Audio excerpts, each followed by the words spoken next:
Namaste, very dear sisters and brothers. Good to see you all.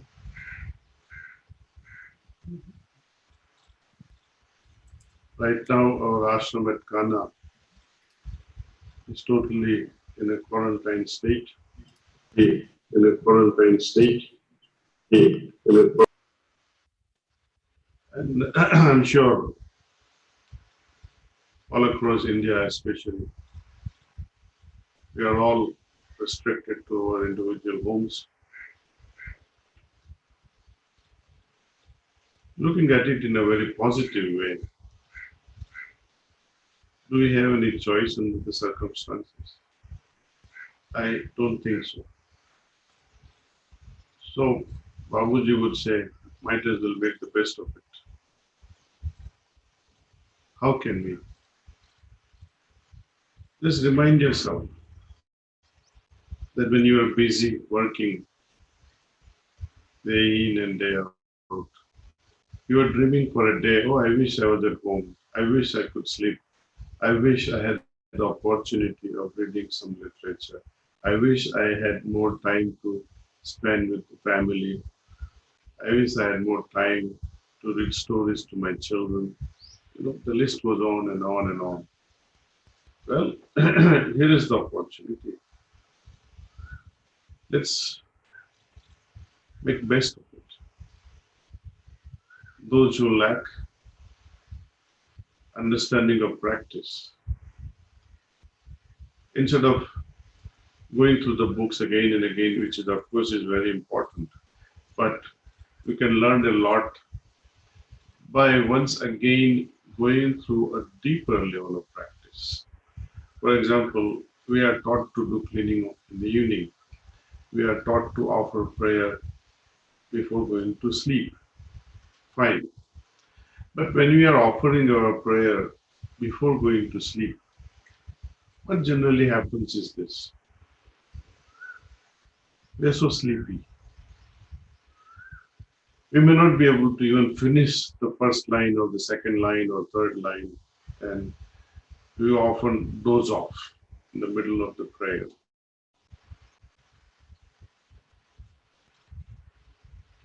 So, to invoke the true meaning of the prayer, understand the true meaning of the prayer, as they say, Sravanam, Mananam, Nidityasanam. We know the prayer. Few of us understand the intricacies of the prayer, the true meaning of the prayer, what it means to each individual.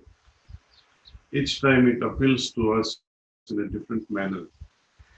Sometimes the word, oh Master, appeals to our heart so intensely in a positive way. Sometimes the same word, oh Master, appeals to us in a very negative way when we are depressed, when you're in a state of doubt, when you're frustrated, and you lash out all our frustration on the poor fellow, the Master. The same Master whom you adored by saying, oh Master, thou art the real goal of human life.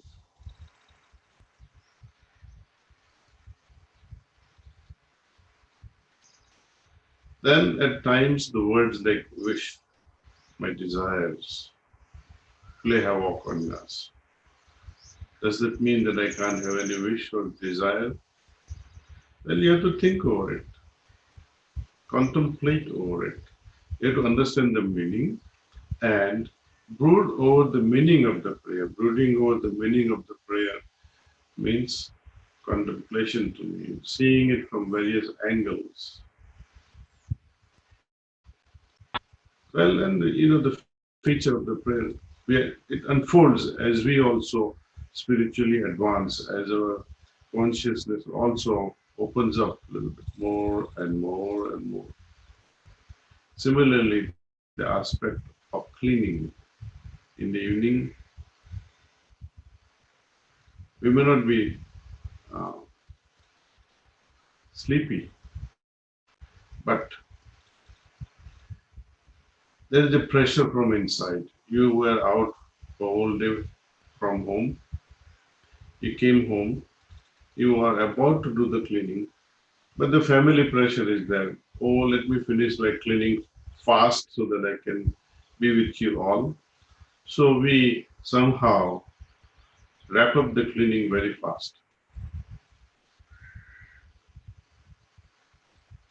Try and understand the intricacies involved, the problems which gets multiplied by rushing this process of cleaning. You are actually creating more impressions by rushing and finishing one more task to be done in the evening just because it's a ritual that I have adopted, like religious thing, the day people forget to do diya or agarbatti or namaskaram to their chosen deity, they feel guilty about it. Similarly, haphazardly done cleaning, cleaning done in rush, cleaning done without much um, interest. I think though we spend time with it, the returns are less. Investment is more, but returns are less. So what do we do? So try to do this cleaning when you have leisure time. Practice it properly. These days you have plenty of time. Do the cleaning at 10 o'clock in the morning or 11 o'clock in the morning when you're really fresh. And go through the intricacies involved in the cleaning so that you master this process.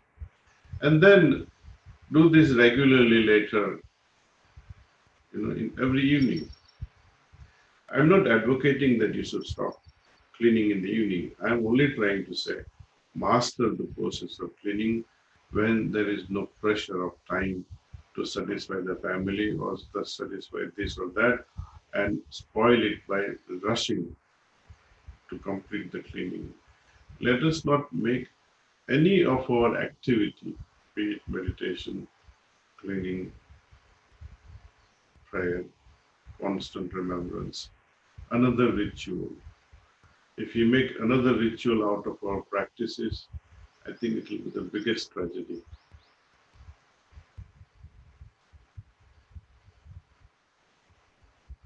Often Abhyasis complain that they do not have enough time to finish or read the Sahaj Marg literature. Well, this is the opportunity we have. I mean, you will never find such a better opportunity ever, perhaps, in life.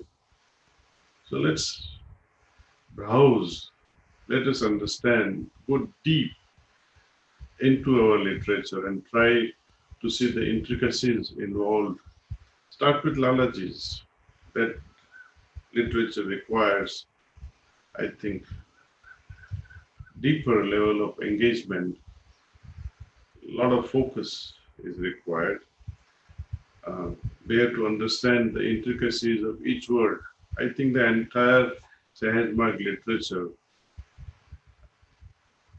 has uh, the roots in the works of Lalaji Maharaj, which is there in Truth Eternal, his complete works, volume 2, and many other volumes that we have released.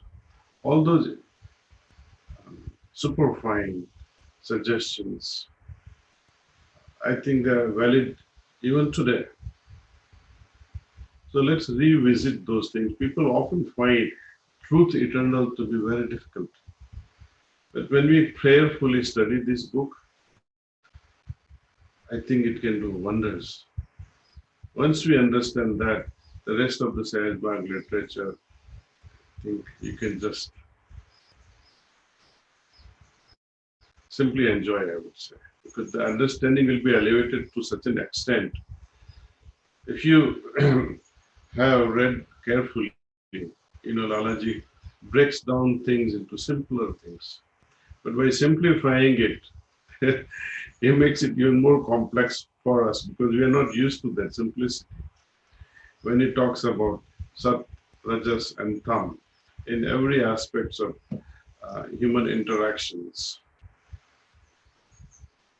It's difficult to understand that. But when we literally go through it in a very respectful way, very prayerful way, with compassionate eyes without criticism to the literature or of the literature or of ourselves that, oh, I'm not able to understand. No, you will understand. Just offer one simple heartfelt prayer to Babuji or Lalaji Maharaj and say, please make us understand this literature. It will open up. The books will start speaking to you.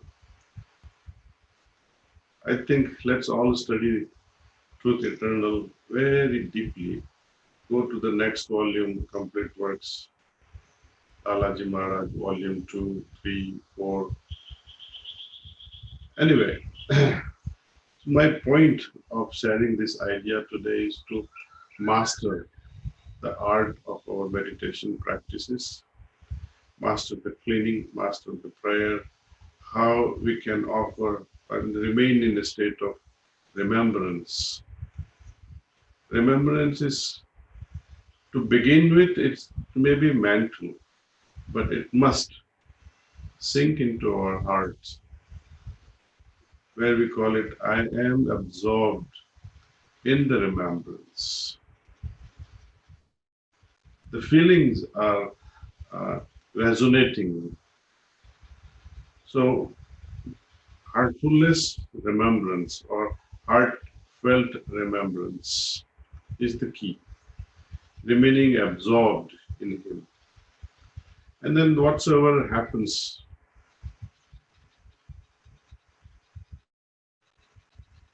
only good things are going to happen. Your morning meditation, which gifted us with the spiritual condition, now under the state of absorption in His remembrance, will help us expand it further, and it will also help us understand why this particular spiritual state. You will understand every intricacies of it. So let us make use of this. I think since we are all meditators, we all have been praying how to deeply get rooted into our masters. I think it's the way to go now. Now I think it's time also for our meditation. So I'll prayerfully request you all to close your eyes, focus yourself within, offer prayer.